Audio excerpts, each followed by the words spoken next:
पहले आपकी सेहत कैसी है? बंदा तो आधा रह गया और जोश दुगना हो गया। क्या दिखा रहे थे एक दिन, मतलब बड़ा अफसोस भी हुआ, बड़ा बुरा सा भी लगा। कहते देखिए देखिए देखिए सचिन दूसरा संतरा खा रहे हैं। महीनों तक मुझे सॉलिटरी कन्फाइनमेंट में रखा गया। मेरे सेल में कोई नहीं जा सकता था। वहाँ पे एक सेल होता है, ये तो बहुत बड़ी जगह, बहुत छोटी सी जगह होती है। उस सेल में मुझे रखा गया, लगातार रखा गया। 1 साल के अंदर 38 किलो वजन कम हुआ। इस तरीके के काम किए हैं जो पूरे देश में चर्चा का विषय बन गए। अरविंद केजरीवाल सरकार का ब्रांड बन गए। कई लोग पूछते हैं कि आम आदमी पार्टी की आइडियोलॉजी क्या है? आप राइट हो, लेफ्ट हो, सेंटर हो, क्या हो आप? सड़क है, सड़क पे बनी नहीं है ना, उसको बनाना मेरी आइडियोलॉजी है। अगर बच्चा पढ़ा नहीं है ना, उसको पढ़ाना मेरी आइडियोलॉजी है। आदमी बीमार है, उसको इलाज कराना मेरी आइडियोलॉजी। मैं ना लेफ्ट हूँ, ना सेंटर हूँ, ना राइट हूँ। एक दिन का भी टाइम नहीं था रोने का। मुझे लगा कि मेरे फादर जिंदा रहते ना तो भी मुझे कहते बेटा पहले लोगों को दे।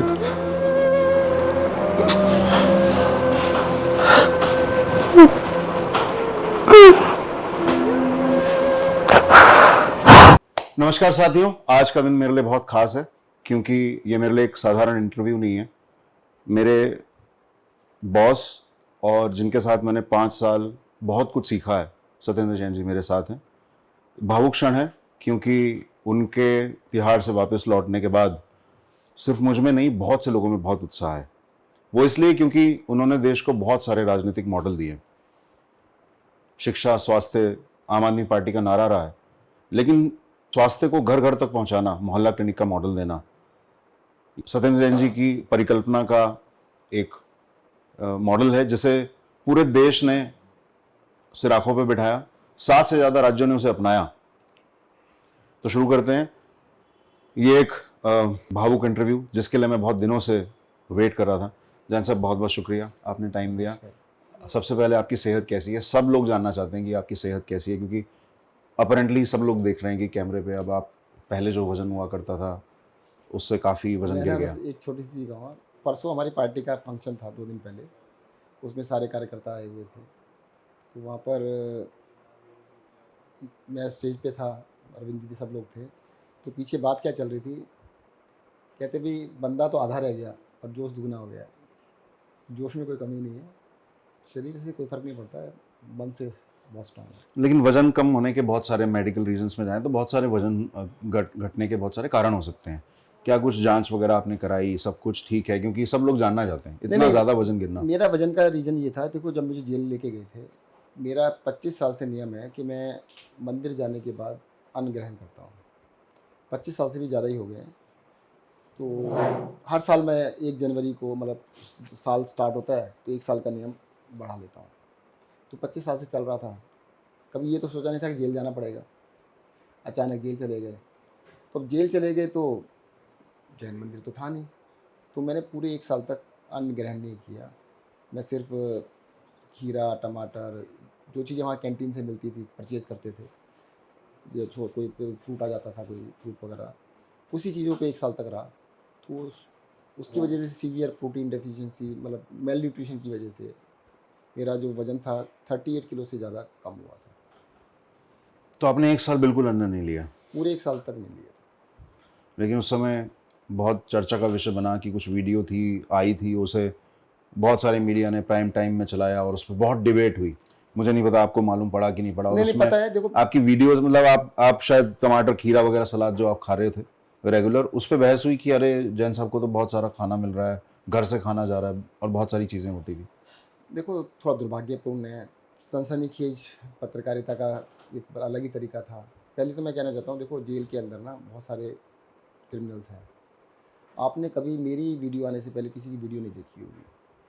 मतलब वहाँ पे ऐसा लग रहा है लाइव टेलीकास्ट है। मैंने कहा था भाई आपको टेलीकास्ट करना है, लाइव टेलीकास्ट कर दो, 24 घंटे कर दो। आप उसमें से कट करके छोटे छोटे पोर्शन क्यों दिखा रहे हो? जब मैं, कुछ काम तो था नहीं वहाँ पर, खाना मैं खाता नहीं था, अब करूँ क्या? मेरे को 2 घंटे लगते थे खीरे को छील के तैयार करना और टमाटर को काट के करना। तो मेरे को कुछ काम नहीं था, मैं बैठ के लगा रहता था। अब वो 1 डेढ़ घंटा में लगा, फिर बाद में मैंने लगा के 5-6 प्लेट बन गई, ये 4 प्लेट बन गई, संतरा भी रख लिया जी, केला भी रख लिया जी। अब उसको दिखाते, देखो सत्येंद्र जैन तो जी 5 स्टार से खाना आ रहा है। क्या दिखा रहे थे एक दिन, मतलब बड़ा अफसोस भी हुआ, बड़ा बुरा सा भी लगा। कहते देखिए देखिए देखिए सत्येंद्र जैन दूसरा संतरा खा रहे हैं। मतलब यार हद हो गई कि एक आदमी ने महीनों से अन्न नहीं ग्रहण किया, जो संतरा खा रहे हैं खरीद के खा रहे हैं। भाई बिल मांग लेते मुझसे, तो वो सब केले कैंटीन से लिया था आपने? वहाँ पर 2 तरीके से होते हैं, एक होता है लंगर, लंगर में कैदियों के लिए खाना बनता है, वो फ्री मिलता है, सबको मिलता है। और खाना भी दिन में 3 बार ब्रेकफ़ास्ट, लंच और डिनर मिलता है। उसके अलावा 2 बारी चाय, बिस्किट और वो मिलते हैं, 5 बारी देते हैं खाना। मैं लंगर से कुछ नहीं लेता था क्योंकि मैं उसमें कुछ खा ही नहीं सकता था। अन्न के अंदर ना मैं चाय चाय, कॉफ़ी, कोल्ड ड्रिंक मैं वैसे भी नहीं पीता कभी भी, 25 साल हो गए, वो भी नहीं पीता। लंगर से कुछ नहीं लेते थे, कैंटीन से सामान लेते थे। कैंटीन से क्या सामान लेते थे? सलाद आता था, सलाद में खीरा, टमाटर, कभी कुछ आ जाता था, एक आधी चीज़। संतरे आ जाते थे, केले आ जाते थे, कभी-कभार वो कोई भी फ्रूट ले आते थे। जो फ्रूट आता था परचेज़ कर लेते थे। एक पानी था, मुझे लूज़ मोशंस हो गए और जो मैं खीरे, टमाटर खा रहा था, बाकी लोग भी खा रहे थे, वो over and above their food था। वो खाने के अलावा खाना भी खाते थे, उसके अलावा खा रहे थे, मैं नहीं खा रहा था। तो मतलब किसी चीज़ को ट्विस्ट करके किस तरीके से दिखा रहे हैं और उस चीज़ को मतलब एक वो मुद्दा बना दिया। अगर मतलब मैं मस्ती कर रहा होता, मैं कर रहा तो 38 किलो कम होता क्या वज़न? 1 साल के अंदर 38 किलो वज़न कम होना। और आपने देखा होगा, शायद मेरी फ़ोटो भी देखी होगी, हुँ। तो उस टाइम पर जब मैं सुप्रीम कोर्ट ने मुझे इंटरिम बेल दी इलाज कराने के लिए। हॉस्पिटल में गया तो डॉक्टर्स तो बहुत चिंतित थे, वो कहते यार ये बचेगा नहीं बचेगा। मेरे लिए तो जीवन और मरण का प्रश्न खड़ा हो गया था। मेरा घर आने के बाद भी कई महीने तक 1 किलो भी वज़न नहीं बढ़ा। इतनी ज़्यादा दिक्कत है, पेट में बहुत गड़बड़ हो गई थी उसकी वजह से। खाना नहीं खाया ना तो साँस सब सेटअप बिल्कुल। हो गया था। तो अब लोग मुझे कह रहे हैं, मर के क्या होगा? भई मैंने कहा देखो, जो नियम लिया मैंने, उस टाइम मैंने नहीं सोचा था कभी जेल जाना पड़ेगा। जेल का कोई एक्सेप्शन था नहीं। जब नहीं था तो नहीं था। फिर दूसरा क्या होता है, अगर आदमी हर चीज़ पे कॉम्प्रोमाइज़ कर ले, तो फिर आदमी क्या है वो? कोई लेकिन कभी आदमी तो मन में आया होगा कि 1 साल हो गया, इतना लंबे समय हो गया, किसी जैन मुनि से बात करके या भगवान की नहीं, परमिशन लेके मेरे किसी को तरह से शुरू किया कई जाए? जगह से ऐसे आदेश भी मिले। उन्होंने कहा कि नहीं, अगर एक उपसर्ग वर्ग होता है कि हमारे पास एक बहुत बड़ी समस्या पैदा हो जाए तो उस टाइम पर इसको सस्पेंड कर सकते हैं। मैं नहीं माना, मैंने कहा देखो ये ना बाद में ना लोग अपने हिसाब से रास्ते निकाल लेते हैं। मैं ऐसे रास्ता नहीं निकालूँगा। मैं ये तरीका नहीं, जब तक जेल में हूँ मैं लगातार, मैं चेंज नहीं करूँगा। तो मैं देखो शुरू से ही ज़िद्दी हूँ, बहुत ज़िद्दी हूँ। अपने प्रिंसिपल्स पे, अपनी बातों पे मैं कभी कॉम्प्रोमाइज़ करने वाला नहीं हूँ। और ये इसका देखो एक बहुत बड़ा बेनिफिट भी रहा, मैं आपको ये भी बता दूँ, क्योंकि मुझे इस बात की बहुत ज़िद थी कि मैं अपने किसी चीज़ पे कॉम्प्रोमाइज़ नहीं करने वाला। अब मुझे क्या है, जेल के अंदर मेंटली टॉर्चर करने की तरह-तरह से कोशिशें की गई। उसके अंदर सबसे बड़ी बात ये थी कि मुझे ना सॉलिटरी कन्फाइनमेंट में रखा गया, लगातार 3-4 महीने तक। सॉलिटरी कन्फाइनमेंट ये होती है कि किसी भी आदमी से आप बात नहीं कर सकते। सॉलिटरी कन्फाइनमेंट जो डेडलिएस्ट क्रिमिनल्स होते हैं, जो बहुत ज़्यादा खराब तरह के होते हैं, उनको दी जाती है, वो भी 15 दिन से ज़्यादा नहीं देते। एट ए स्टेज 15 दिन से ज़्यादा नहीं, क्योंकि मेंटल सेटअप आदमी का खराब मानसिक होता है, स्वास्थ्य के लिए बिल्कुल मानसिक हानिकारक स्वास्थ्य खराब हो जाता है। है। मैं अपने आप को मानता हूँ कि मैं महीनों तक मुझे सॉलिटरी कन्फाइनमेंट में रखा गया। मेरे सेल में कोई नहीं जा सकता था। वहाँ पे एक सेल होता है, ये तो हुँ। बहुत बड़ी जगह है, बहुत छोटी सी जगह होती है। उस सेल में मुझे रखा गया, लगातार रखा गया। सुबह 3-4 घंटे के लिए खुलता था और शाम को 3-4 घंटे के लिए खुलता था। उस टाइम पे आप बाहर जा सकते। मेरे सेल में कभी कोई नहीं आ सकता। बाकी सेल में लोग बैठते थे, गपशप मारते थे, एक-दूसरे से बातचीत करते थे। मेरे सेल में कोई नहीं आ सकता था। नहीं, ये लिखित नियम बनाया गया उनको या कह दिया गया वर्बली? सबको कह दिया गया। दूसरा क्या था, हर जगह कैमरे लगे होते हैं। जैसे मैं बाहर निकलता था, अगर कोई आदमी गलती से मेरे पास आ जाता था, तुरंत उसका अनाउंसमेंट में नाम होता था। उसको बुला के डाँटा जाता था कि संजय से बात मतलब नहीं। 24 घंटे सर्विलेंस थी वहाँ पे? 24 घंटे की तो सर्विलेंस मेरी तो देखो, वीडियोग्राफ़ी ईडी को हमेशा भेजी जाती थी। मतलब आपके लिए मैं जानकारी बता देता हूँ कि मुझे कई जगह मॉनिटर किया जाता लाइव। लाइव मॉनिटरिंग मेरी अलग-अलग लेवल पे होती थी। मेरी हर मूवमेंट को लाइव करते थे। मैंने उससे ऊपर फ़र्क भी नहीं पड़ता है, बट जो भी मुझसे बात करता था, उस आदमी को डाँट दिया जाता था कि तुम इनके साथ बात नहीं करोगे। 2, 4, 10 दिन के अंदर सब डर गए कि भई हमारे साथ पता नहीं क्या करेंगे। तो मुझे काफ़ी लंबे समय तक किसी से बात नहीं करने दी गई। मतलब मैं अकेला था, मेरी किसी से कोई इंटरेक्शन नहीं था, किसी से कोई लेना-देना नहीं था, कोई बात नहीं थी। बट जो मेरा धर्म था, जैसे नियम था, उस नियम पे मैं अड़ा हुआ था। उसकी वजह से मेरे को मॉरली, मेंटली मैं बहुत स्ट्रॉन्ग था। अगर शायद मुझे लगता है कि जिस तरह से उन्होंने टॉर्चर किया था, इतने लंबे समय में शायद मेरा मेंटल बैलेंस ठीक ना रहता और शायद मैं मेंटली टूट सकता था, क्योंकि वो मेरा ज़िद थी कि मैंने कहा जब मैं अन्न भी नहीं खा रहा, तो मुझे क्या फ़र्क पड़ता है? फिर मेरे को दूसरा लगता था, यार देखो, हमारे इतने बड़े-बड़े नेता हुए, वो जेलों में रहे, क्राइम तो उन्होंने भी नहीं किया था। महात्मा गांधी जी के बारे में बचपन में बहुत किताबें पढ़ी मैंने। जब तक मैंने महात्मा गांधी जी के बारे में पढ़ा नहीं था, तब तक तो यही बताते थे लोग कि नहीं जी वो तो ये खराब थे, उनमें ये कमी थी, उनमें ये कमी थी। जब पढ़ने लगे तो पता लगा नहीं, उन्होंने सब कुछ त्याग किया, सब कुछ छोड़ा। तो उनको भी जेल जाना पड़ा, एक बार नहीं कई बार जाना पड़ा। भगत सिंह को देखो, तो 21 साल की उम्र में फांसी पे लटका दिया था। तो ये ऐसा कुछ नहीं था कि मुझे, एक तो ये था कि भई जेल जाना ज़रूरी नहीं कि आप क्राइम करके जेल जाओ। राजनीति में अगर आप आए हो, देश के लिए कुछ भला करना चाहते हो, वो भी एक बड़ा क्राइम है। वो अंग्रेज़ों के ज़माने में भी था और आज भी है। अरविंद केजरीवाल जी को अरेस्ट किया, उनको भी सोलिटरी कन्फाइनमेंट में रखा गया। नियत ये थी कि इनको तोड़ दिया जाए मानसिक भाई रूप से। मानसिक रूप से तोड़ने का आइडिया था। लेकिन यहाँ पे एक चीज गौरतलब है कि अमित शाह जी भी जैन धर्म के उपासक हैं। कभी आपको ऐसा नहीं, कुछ कुछ टिप्पणी करना चाहेंगे? मैं अपना धर्म पालन कर रहा था, मैं तो दूसरे से क्या लेना देना। लेकिन आपने इसको कभी भी ढाल नहीं बनाया अपनी, नहीं, आपने क्यों कभी किसी बनाया? को नहीं बताया? पर मुझे बाद में जब इस बात को बहुत बड़ा मुद्दा बनाया गया गुजरात इलेक्शन के अंदर, जी, तब थोड़ा बुरा तब ये लगा। चला था। पर मुझे ना देखो, गुजरात और एमसीडी दोनों इलेक्शन साथ हाँ, में थे। उन दोनों इलेक्शंस में इसको बहुत बड़ा मुद्दा बनाया गया था। हम्म, उनको उन्होंने ऐसा बनाया कि भई जैसे एक तरफ तो मेरी वाइफ़, मेरे बच्चे, मेरे परिवार के लोग, मेरे दोस्त सब इतने परेशान थे, कि उनको लगता था कि किसी दिन, मतलब मुझे नहीं लगता था देखो, क्योंकि मैं तो एक आदमी जो भंवर में होता है ना, उसको नहीं पता होता कि भंवर में है। जो बाहर वाले देख पा रहे थे, उनको लग रहा था कि कहीं इसको कुछ हो ना जाए। क्योंकि जो फोटो आपकी आई, देखो वो भी मेरे को, मैं कहता हूँ कि इसमें दिल्ली पुलिस का मैं धन्यवाद दूँगा हम्म, कि उन्होंने एक आपस के झगड़े में वो मेरी फ़ोटो आ गई।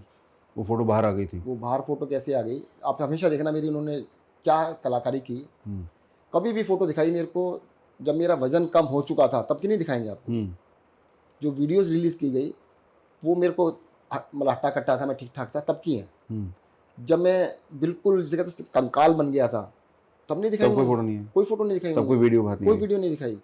वो हुआ क्या कि मुझे ना कमर की, मतलब बैक की बहुत ज़्यादा प्रॉब्लम थी। हम्म, तो सफदरजंग हॉस्पिटल में न्यूरो सर्जरी डिपार्टमेंट में लेके गए। भारत सरकार का अस्पताल है हाँ, सफदरजंग। भारत सरकार का है। तो वहाँ मेरे साथ पुलिस वाले थे, 7-8 पुलिस वाले थे, लेके जा रहे थे। जब वो चलना पड़ा काफ़ी दूर, तो मैंने कहा, "भई मेरे से इतनी देर नहीं चला यार, मुझे बैठना पड़ेगा।" तो वहाँ पे एक बेंच था, मैं बेंच पे हम्म, बैठ गया। तो 2 पुलिस वाले गन लेके, एक इधर खड़ा हुआ, एक इधर खड़ा, 2 इधर, 2 इधर, 4 पुलिस वाले खड़े थे। तो उन्हीं का कोई डिपार्टमेंट और होता है, कोई कहते हैं विजिलेंस होता है, क्या होता है। उनके कोई सब इंस्पेक्टर आए, वो आके कहते हैं, "जी आपने सत्येंद्र जैन का हाथ क्यों नहीं पकड़ रखा?"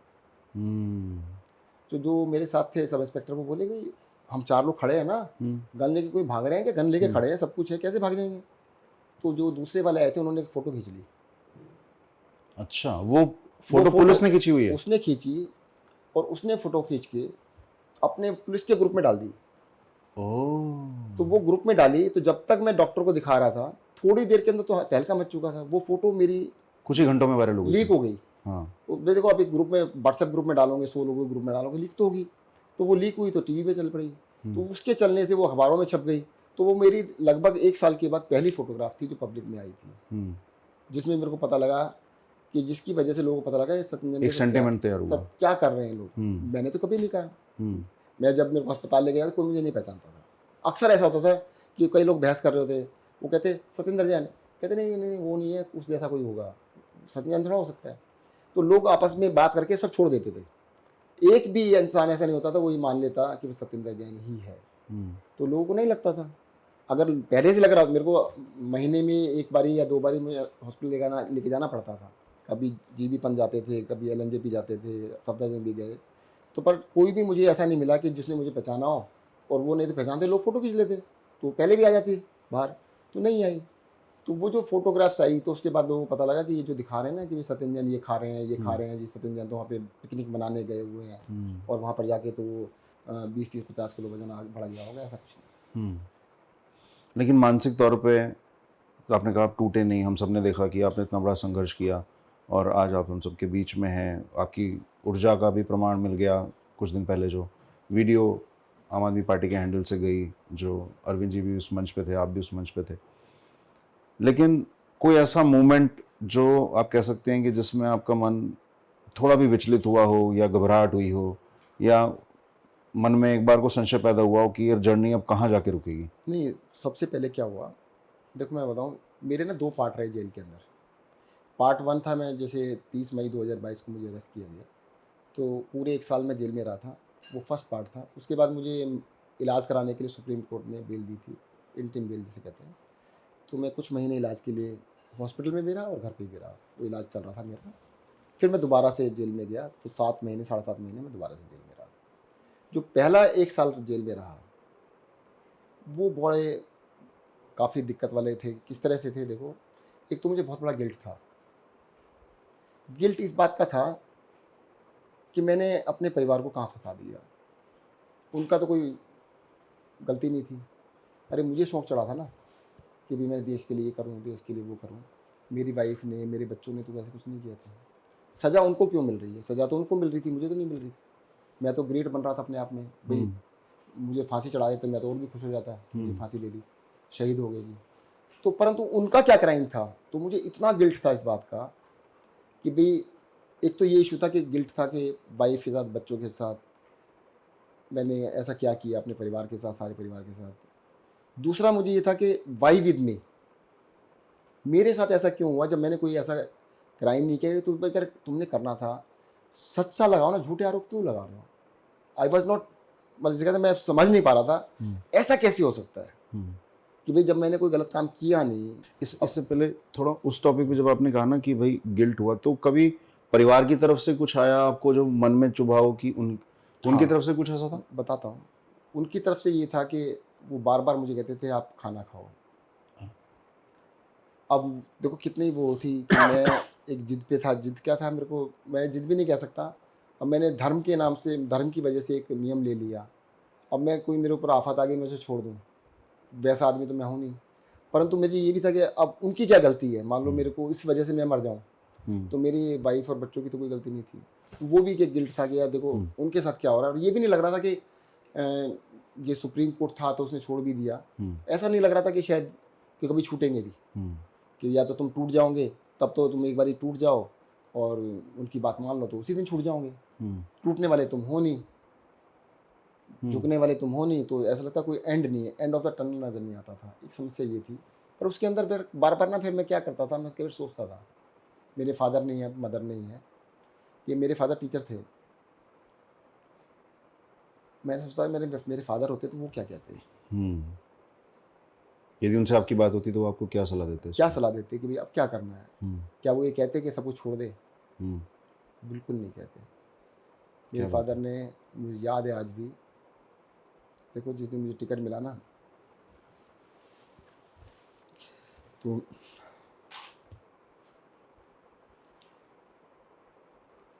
21 जुलाई को मुझे टिकट मिला था, 2013।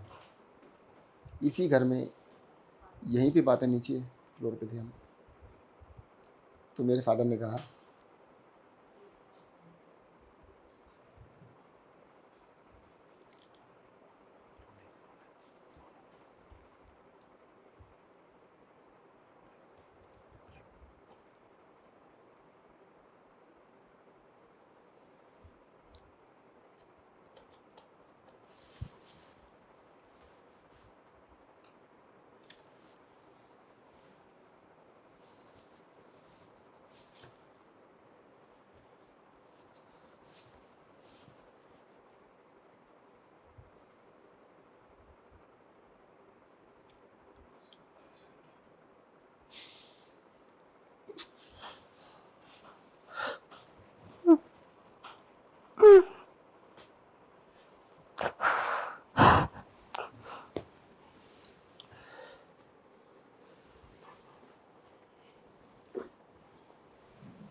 मैंने आपको देखा है जैन साहब, आपका जो रिश्ता था बाबूजी के साथ, और मेरे जहन में जब आप कार्यकर्ताओं के बीच में भी जब जिक्र किया करते थे, और कोविड के टाइम पे भी जो जिस तरह से आप उनका ध्यान रख रहे थे, पूरे दिल्ली का तो ध्यान ही रख ही रहे थे, लेकिन दिन में 2 बार उनका पता करना, जाकर उनसे हॉस्पिटल में मिलना, पल पल की खबर रखना, लेकिन साथ ही में जब उनका देहावसान हुआ, अगले ही दिन आप पूरे तन मन धन और इच्छा शक्ति के साथ वापस से दिल्ली की सेवा में जुट गए।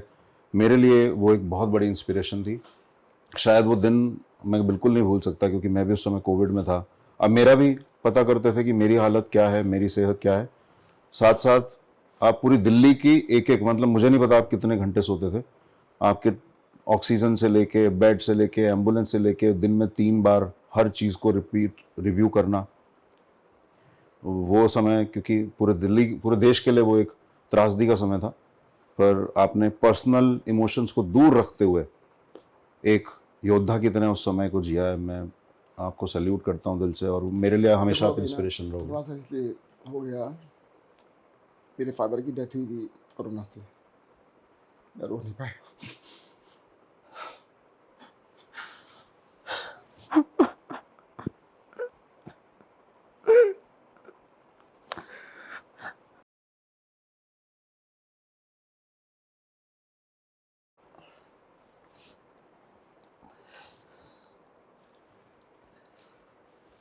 एक दिन का भी टाइम नहीं था रोने का। मुझे लगा कि मेरे फादर जिंदा रहते ना तो भी मुझे कहते, बेटा पहले लोगों को देख।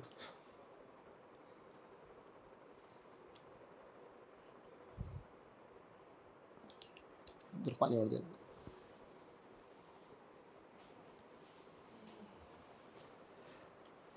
अचानक ना अब फादर की बात स्टार्ट हुई तो याद आ गया।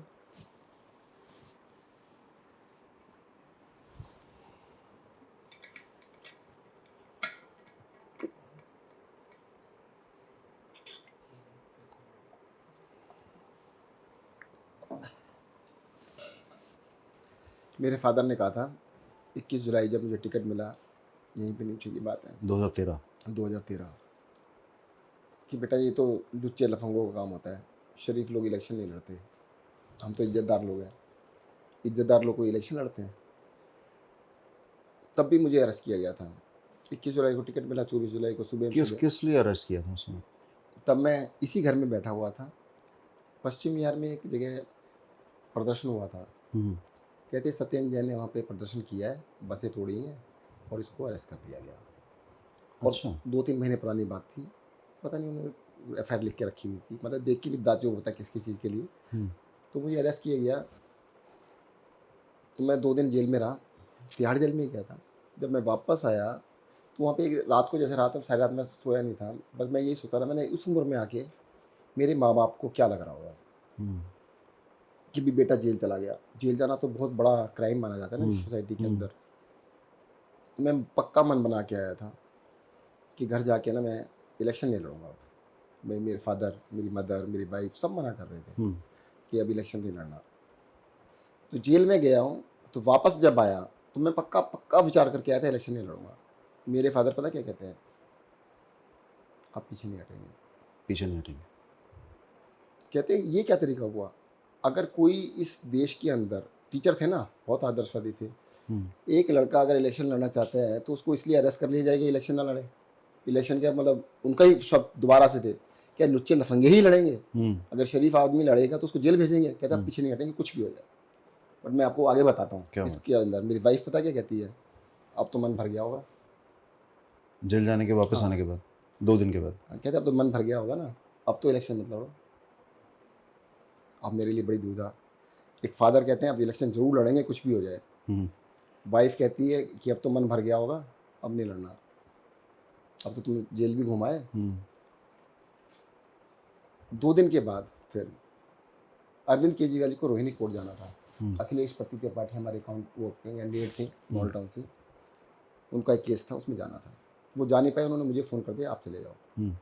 मैं वहाँ गया तो वहाँ पे पहले से ही अपोजिशन पार्टी वाले लोग थे, अरविंद केजरीवाल जी के ऊपर अटैक करने की तैयारी से बैठे थे। मैं गया तो मेरे ऊपर कर दिया अटैक, फिजिकल असॉल्ट था। अच्छा। तो अब जो भी हुआ आप उस सॉल्व। समय कैंडिडेट थे? मैं कैंडिडेट नहीं, हाँ बन चुका था, बन चुके थे? 21 तारीख को बन था, और ये 26-27 तारीख की बात अच्छा। होगी, 27-28 तारीख की बात है। मुझे अटैक किया मेरे ऊपर, तो मैं डॉक्टर के पास गया, हम्म। एक्सरे वगैरह कराया, सब कुछ कराया। मैंने घर पे नहीं बताया था कि भी अच्छा। ऐसा कुछ हुआ है। वो डॉक्टर मेरे घर पे जानते, मेरी वाइफ को फ़ोन कर दिया उन्होंने कि सत्येंद्र को ना यहाँ पे रिब्स में काफ़ी चोट लगी है, थोड़ा ध्यान रखना। और मतलब कुछ चंद लोग आपके ऊपर? हाँ हाँ, फिजिकल असॉल्ट किया था। अच्छा। मेरी वाइफ को पता लग गया। अब देखो मेरी वाइफ क्या कहती है, कहती है आप कोई गोली भी मार दे पीछे नहीं हटेंगे, अब हम इलेक्शन जरूर लड़ेंगे। तो इलेक्शन लड़ना तो मतलब जिसे कहते हैं ना, एक संयोग था हम्म, कि मेरे फादर जो बिल्कुल मना कर रहे थे, डेड अगेंस्ट थे, वो बिल्कुल लड़ गए कि लड़ना है। मेरी वाइफ जो कहती थी कि कुछ भी हो जाए हम्म, बिल्कुल नहीं लड़ना, अब वो कहते चाहे कोई गोली मार दे तो भी पीछे नहीं हटना। कहते ऐसे क्या डर के घर बैठ जाएंगे हम्म, कि हम ये क्या हमें हमारे को फिजिकली अटैक करेंगे। हम्म, तो फिर हमने इलेक्शन लड़ा, मैंने पीछे नहीं हटूंगा। मेरी यही बातें ना फिर मैं याद करता था कि अगर मेरे फादर जिंदा होते। मेरी मदर ने पता क्या कहा, वो तो ज़्यादा पढ़ी लिखी भी नहीं थी। जेल से आने के बाद मेरी मदर कहती है, पहले वो भी कह रही थी इलेक्शन छोड़ बेटा, क्या करेगा, ये तो अच्छी चीज़ नहीं है। हम्म, और उनको भी हिसाब से अच्छे लोग तो नहीं लड़ते। अब उनका बेटा तो इतना अच्छा था कि बेटा इलेक्शन लड़ेगा, तो अच्छे बेटे को कौन चाहता है इलेक्शन लड़े। पर जब मैं जेल होके आया ना, काफ़ी धार्मिक थी, हम्म, तो कहती है बेटा कभी कोई उपसर्ग आता है ना, हम्म, वो थोड़ा जैन धर्म को बहुत मानती थी, कहते इसे डरना नहीं चाहिए, पीछे नहीं हटना चाहिए। कहते अब नहीं पीछे हटियो बेटा, जिस रास्ते पे तू चल पड़ा ना, ऐसे पीछे नहीं हटना। ये मेरी ज़िंदगी के ना टर्निंग पॉइंट था। हम्म, मेरे साथ जो ये हुआ सर, उसके तुरंत बाद मैंने अपनी प्रैक्टिस छोड़ी। मैंने निश्चय कर लिया कि इलेक्शन लड़ूंगा, सब कुछ छोड़ के लड़ूंगा, कोई बिजनेस नहीं करूंगा, कोई काम नहीं करूंगा सारा जीवन। मैंने अपने घर पे बात करा वाइफ से, मैंने कहा देखो अब मैं जा रहा हूँ, तो इसके बाद मैं कोई बिजनेस नहीं करूंगा जीवन में, पैसे के लिए कोई काम नहीं करूंगा, जो करूंगा समाज सेवा के लिए करूंगा। अपना सारा बिजनेस बंद किया, प्रैक्टिस मैंने छोड़ दी, कुछ कंपनियों में मैं डायरेक्टर था, वहाँ से रिजाइन किया, जो जो मैं समेट सकता सब कुछ खत्म किया मैंने। एक भी आपको कोई ऐसा आदमी नहीं मिलेगा जो मंत्री हो, एमएलए हो, एमपी हो, जिसने कि इलेक्शन लड़ने से पहले सब कुछ छोड़ा हो। क्योंकि वैसी कंडीशन नहीं बहुत है, बड़ा रिस्क है, सब कुछ छोड़ा। हार भी सकते हैं। नहीं हार, जीतने का तो कोई चांस था ही नहीं। पहली बारी में तो कोई नहीं सोच भी नहीं सकता था जरा 28 सीट किसको, आएंगी। परंतु मैंने कहा था पब्लिक, मैं इलेक्शन लड़ने नहीं जा रहा था, मैं पब्लिक सर्विस में जा रहा था। हम्म, मैंने कहा भाई मुझे अपने जीवन को अगर बदल लिया, अगर तुम एक तरह से संन्यास लेते हो तो छोड़ देते हो ना, अगर आपने पॉलिटिक्स में गए तो त्याग करके जा रहे हो ना, सब कुछ छोड़ के जा रहे हो, कुछ करने जा रहे हो, सब कुछ छोड़ के गया था मैं। एवरीथिंग आई लेफ्ट, जो मुझे मेरे पास था मैंने सब कुछ छोड़ के आगे बढ़ने की बात की थी। और 31 जुलाई को मैंने हर जगह से रिजाइन कर दिया था, हर चीज़ को मैं छोड़ चुका था। उसके बाद मैं इलेक्शन में गया था। तो मैं यार जैसे आपने पूछा कि भाई जेल में, तो मेरे को लगता था मैं मेरी मदर क्या कहेगी इस कंडीशन में। तो मैं कहता मेरी मदर यही कहती कि बेटा पीछे मत हटो, बेटा अब पीछे नहीं हटना। मेरे फादर क्या कहते, कहते नहीं। देखो जो कोरोना के अंदर असल मेरे फादर की डेथ हुई, अगले दिन मैं आईसीयू के अंदर था दूसरे लोगों के लिए। हम्म, देखो वैसे नहीं, मैं हर रोज़ जब कोरोना हुआ, हर रोज़ किसी ना किसी हॉस्पिटल के आईसीयू में जाता था, खुद बिल्कुल जाता था, अंदर बिल्कुल। जाता था। मेरे फादर को डर भी लगता था, कहते बेटा तेरे को कुछ हो गया तो क्या होगा। हम्म, कहते इस देश में तो कितने मंत्री हैं, हम्म, कोई मंत्री तो अंदर नहीं जाता। मैंने कहा मैं नहीं जाऊँगा, कोई नहीं जाएगा, डॉक्टर भी नहीं जाएगा। ठीक बात है। सबसे पहले मैंने हिम्मत करी, आईसीयू के अंदर नहीं जा रहे थे लोग, हम्म, वार्ड के अंदर नहीं जा रहे थे। हम्म, मैंने कहा मैं चलता हूँ ना, मैंने पीपी किट पहनी, मैं अंदर गया। मैंने कहा अगर मैं हिम्मत नहीं करूँगा, if I not lead from the front, तो पीछे कौन खड़ा होगा। बिल्कुल बात है। मैंने, मुझे ध्यान है एलएनजे के हॉस्पिटल में गया, हम्म, वहाँ पे बहुत सारे यंग डॉक्टर्स थे, हम्म, उनसे मेरी बात हुई। हम्म, कहते सर हम कैसे करें। मैंने कहा क्या दिक्कत हुई, मैं चलता हूँ, मैं अंदर जाऊँगा। मैं तुम तो यंग हो, मेरे से आधी उम्र है, तुम्हें किस बात का डर है, तुम डॉक्टर भी हो, मैं तो डॉक्टर भी नहीं हूँ। तो उन्होंने कहा नहीं नहीं हमें अपना डर नहीं है, अगर हम घर जाएंगे हमारे पेरेंट्स को हो गया तो। हम्म, उसी टाइम ऑन द स्पॉट मैंने आदेश दिया कि 5 स्टार होटल लो, वहाँ पे ललित हॉस्पिटल साथ में, मैंने पूरा होटल ले लो कि हमारे जितने भी ड्यूटी डॉक्टर्स हैं सारे 5 स्टार में रहेंगे। और देश के अंदर पहली सरकार थी दिल्ली सरकार कि हमने सारे स्टाफ को 5 स्टार होटल में रखा था। हमने 5 स्टार से मंगा के खाना खिलाया था सबको। सर मैंने जो फैसिलिटी हो सकती दी, मैंने, हमने कहा जो कोशिश करना था करे। होम आइसोलेशन पहली बार हमने स्टार्ट किया दिल्ली के अंदर, उससे पहले कुछ नहीं था। तो हमने पूरी जान लगाई, ये मेरा फ़र्ज़ था, हमें करना ही था। जब फ़र्ज़ है तो उसकी ड्यूटी के सामने, देखो हमारे सैनिक है बॉर्डर पे लड़ते हैं, तो वो उस टाइम पे अपने परिवार को थोड़ा देख रहे होते हैं, उनके भी बीवी बच्चे होते हैं, सब कुछ होते हैं। विक्रम बत्रा को देखो ना, उसको अगर मूवी देखो, उनके माँ बाप आए थे मुझसे मिलने, कितना वो लगता है कि अगले ने जवानी के अंदर सब कुछ त्याग दिया है ना, सब कुछ चला गया ना। तो उन लोगों ने किया, तो हमें भी हमारी ड्यूटी है ना, हम बॉर्डर पे नहीं है तो हम नहीं करेंगे, अगर आप बॉर्डर के अंदर है तो हमें भी वही करना चाहिए, करेंगे, और ये हमारा फ़र्ज़ है, हम बिल्कुल करेंगे। तो मुझे लगता था कि अगर हमारे को देश को आज़ाद कराने के लिए हमारे फोर फादर्स ने इतने त्याग किए, तो उसको ऐसे तो मिट्टी में जाने देंगे। और जहाँ तक जेल जाने की बात है, मुझे कभी इस बात का अफसोस नहीं हुआ कि भाई जेल गए। ये मैंने बता दिया कि मुझे शुरू में गिल्ट ये था कि मेरी वाइफ के साथ, बच्चों के साथ, फैमिली के साथ, कि यार उनको कहाँ फंसा दिया कि मैं जेल में पड़ा हूँ। मतलब उनकी कंडीशन क्या थी, बहुत सारी चीज़ें हैं, उनको रिपीट करने का कोई फ़ायदा नहीं होगा। बट सेकेंड टाइम में वो गिल्ट बिल्कुल नहीं था। जब मैं घर आया इंटरिम बेल पे जब आप घर आए। हाँ घर, मेरी वाइफ ने कहा इसमें आपकी क्या गलती है। जो मैं सोच रहा था बिल्कुल उल्टा निकला उसका। अरे, मतलब मैं सोच रहा था कि शायद मेरी वाइफ मुझे कहेगी हम्म, कि भाई तुमने मेरी ज़िंदगी के साथ क्या किया। मेरे बच्चे कहते हैं फादर, पापा we are proud of you, हमें गर्व है कि हमारे फादर ऐसे हैं, सर ऊँचा उठा के चलते हैं। मेरी वाइफ कहती है I am proud of you, पीछे नहीं हटेंगे कभी भी। और तुम्हारी क्या गलती है। हम्म, अरे भाई, वो कहने लगे मैंने ही तो कहा था। हम्म। अच्छा चुनाव उसको लड़ने के लिए मैंने कहा था। नहीं मना किया था पहले, बाद में कहा था चाहे हम्म, कोई गोली मार दे तो भी पीछे नहीं हटना। हम्म, कहते अगर मैं नहीं कहती तो तुमने मना कर दिया था, तुम नहीं लड़ते। हम्म, तो वो गिल्ट मेरा नेक्स्ट टाइम पे नहीं था, बिल्कुल नहीं था हम्म। गिल्ट मुझे। तो इसलिए ठीक है, मेरा वजन कम हुआ, जो मर्जी हुआ, but mentally I am very strong, और उसमें पीछे हटने वाली कोई बात थी नहीं। लेकिन आपने पूरा, क्योंकि इस मुद्दे पे बात हो रही है, तो आपने पूरे स्कैन, अपने टेस्ट वगैरह सारे पूरे कराए, और आप किसी तरीके से, मतलब वजन कम होना ठीक है, एक रीज़न है नहीं कि नहीं, मुझे ना क्या हुआ था वहाँ पर, टॉयलेट में मैं गिर गया था। हाँ जी। तो मेरे जो स्पाइन है हम्म, उसमें L4 L5 L6 S1 उसके अंदर थोड़ा हिल गया था वहाँ से। तो उसकी तो सर्जरी हुई थी। नहीं, उसकी पहले 2 बारी मेरी LNJP में सर्जरी हुई, हम्म, माइनर सर्जरी हुई। उसके बाद फिर मुझे इंटरिम बेल मिली, हम्म, तब मैंने अपोलो के अंदर उसकी बड़ी सर्जरी जो होती है स्पाइन की सर्जरी वो कराई थी। ठीक है, वो बिल्कुल अपनी जगह है, बट बाकी अदरवाइज़ मुझे कोई ऐसी कोई बीमारी नहीं है।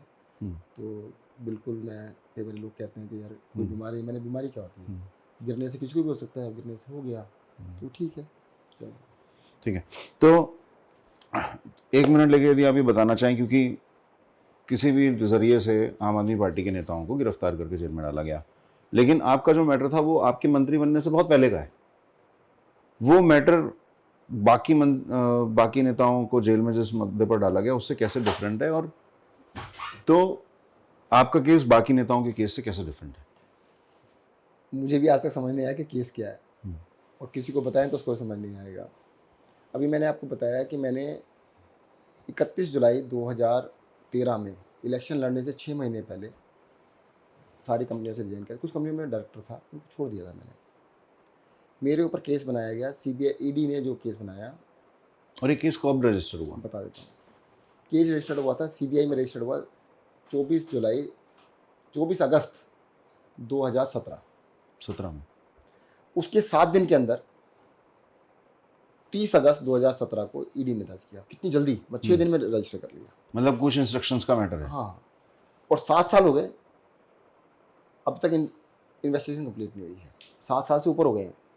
कोई इन्वेस्टिगेशन ही कंप्लीट नहीं हुई? सर हमें लगा चार्जशीट दाखिल कर दी उन्होंने, हाँ। इन्वेस्टिगेशन कंप्लीट हो गई होगी। बाद में पता लगा इन्वेस्टिगेशन कंप्लीट ही नहीं है। हमने पूछा भाई इन्वेस्टिगेशन कंप्लीट नहीं है तो आपने क्यों किया ऐसा। कहते हमें तो अरेस्ट करना था, हमने कर लिया।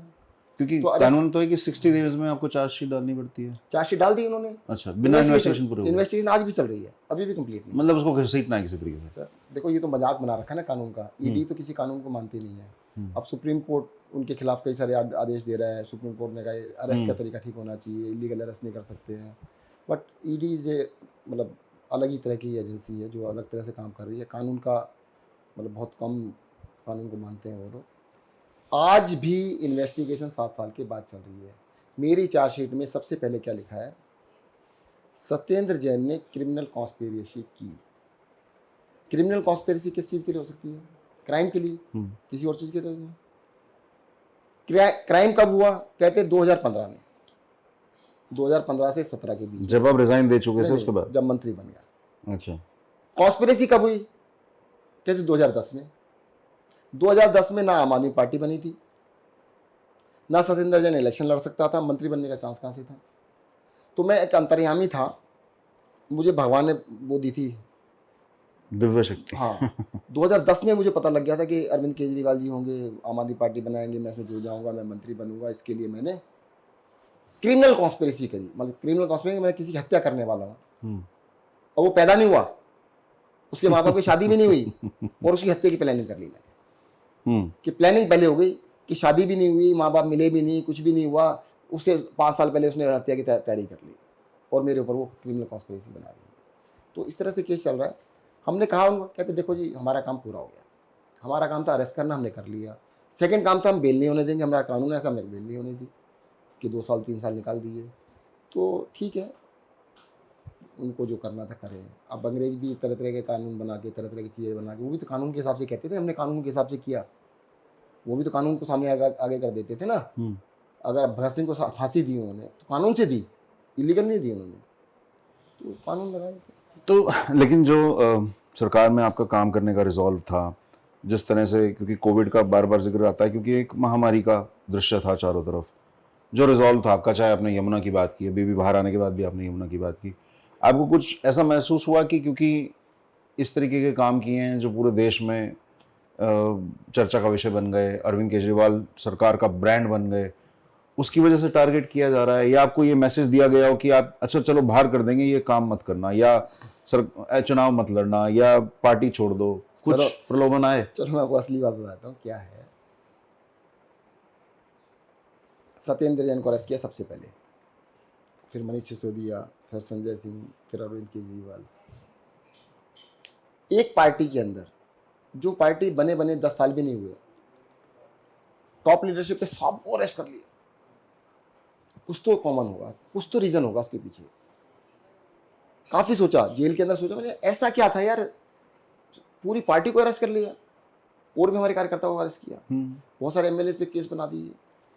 इसमें ऐसी क्या खास बात है जो इसके ऐसे पीछे पड़े? इसका जवाब मुझे पता कब मिला। मैं हॉस्पिटल में एडमिट था, मेरी सर्जरी होने वाली थी। सर्जरी से पहले ना 5 डॉक्टर्स मेरे साथ खड़े थे। कहना सर मैं हमको जानते हैं, सत्येंद्र जैन को अच्छी तरह जानते हैं, आपने तो कोरोना के अंदर क्या काम किया है सबको पता था। कहते जिसने अपनी जान की परवाह नहीं करी, कभी भी मर सकते थे।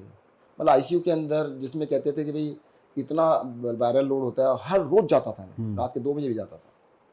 कहते आपको कौन नहीं जानता, सब जानते हैं, और सत्येंद्र जैन को अरेस्ट कर लिया, आपको क्यों कर लिया, हमें समझ से बाहर है।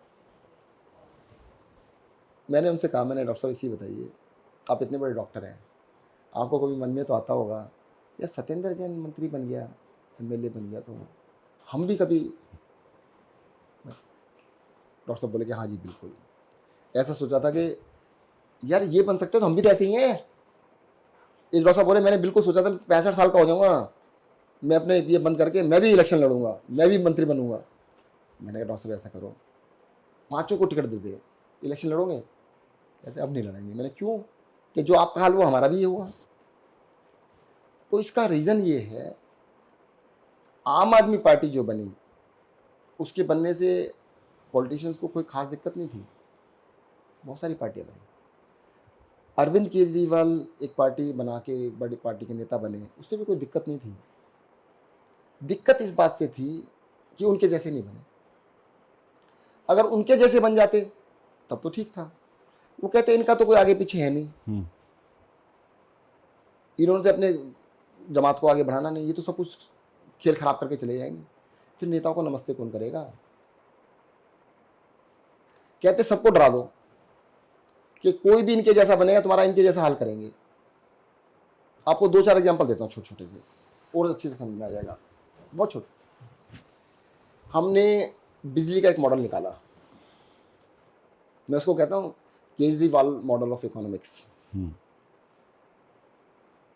दिल्ली सरकार अपने बजट को 100 रुपये अगर मानते हैं तो 4 रुपये बिजली पे खर्च करती है, मतलब 4% बिजली पर खर्च करती है, सब्सिडी वगैरह सब मिला के, उसी में सब्सिडी में तो सब कुछ टोटल 4 रुपये खर्च करती है।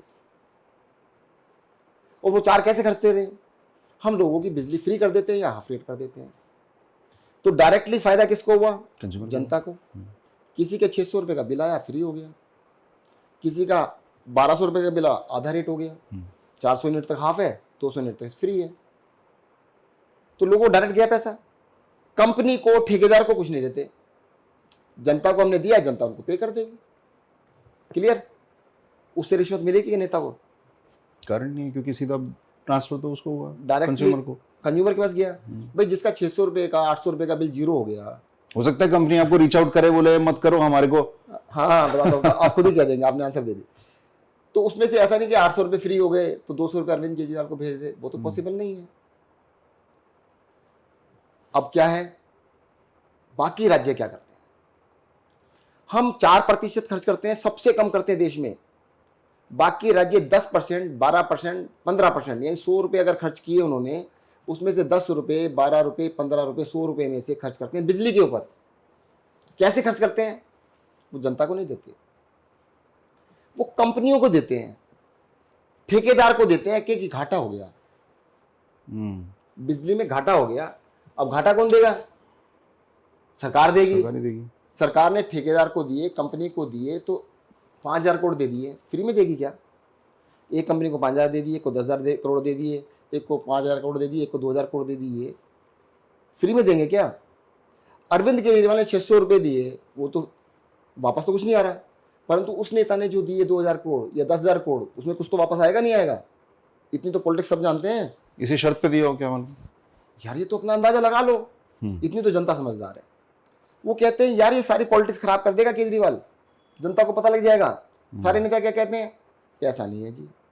क्या है? पैसा नहीं है जी, पैसा नहीं है जी, फ्री में कुछ नहीं देंगे जी। अभी यूपी में फिर से बिजली के रेट बढ़े हैं। मैं क्या कह रहा हूँ, हम तो कह रहे हैं कि यार हद होगी, पैसे की कोई कमी नहीं, नीयत की कमी है, कि जनता को पता लग जाएगा नीयत ही खराब है और कुछ खराब नहीं है। तो अगर हम फ्री दे सकते हैं तो दे सकते हैं। तो इसलिए उनको लगता है कि यार ये ना सारा सिस्टम जनता को बता देंगे, जनता को पता लग जाएगा कि भाई साहब जो कंपनी को पैसे दिए वो हमारे ही पैसे दे रहे हो तुम। जो 10,000 करोड़ कंपनी को दिए तो हो सकता है 1,000 करोड़ वापस मिले तुम्हारे को। लेकिन अभी तो बीजेपी ने अपने अनाउंस किया है कि हम आएंगे तो 300 यूनिट बिजली फ्री देंगे, महिलाओं को 2,100 रुपए देंगे। अनाउंस करने में क्या जाता है? ना आना, एक कहावत है ना, नो मन तेल होगा ना राधा नाचेगी। कहने को कुछ भी कहो, क्योंकि जहां बाकी राज्यों में सरकार है वहां तो बिजली के रेट बढ़ रहे हैं, दिल्ली में कैसे फ्री करेंगे? ऐसा बीजेपी की ना शायद 22 राज्यों में सरकार है लगभग। तो 22 में से कितनी जगह फ्री करी है अभी तक बिजली? 300 यूनिट, एक में भी नहीं। देख में फिर दिल्ली में क्या खास बात है जो करेंगे? इसलिए करेंगे क्योंकि करने नहीं है। कहने में क्या जाता है? कहते हैं ना ख्याल अच्छा है गालिब, ख्याल में क्या जाता है? तो ख्याल करते रहे। तो उस समय आपने कुछ पुस्तकें ऐसी पढ़ी हों जो आपको कुछ मैसेज दे गई हों, जैसे आपने ये नंबर बताया जो कि पहले कभी इस तरह का नंबर नहीं आया सामने आपके पुराने स्पीचेस में या पुराने कभी भी जब बात हुई तो कभी ये नंबर सामने नहीं आया। तो ऐसा लग रहा है कि जब उस समय आपने कुछ नंबरों के ऊपर काम किया होगा। साथ साथ अभी आपने एक नंबर दिया था जीडीपी को लेके, कि वो भी थोड़ा सा बताइए कि वो नंबर कैसे वर्कआउट किया। आपको एक दूसरी चीज बताता हूँ।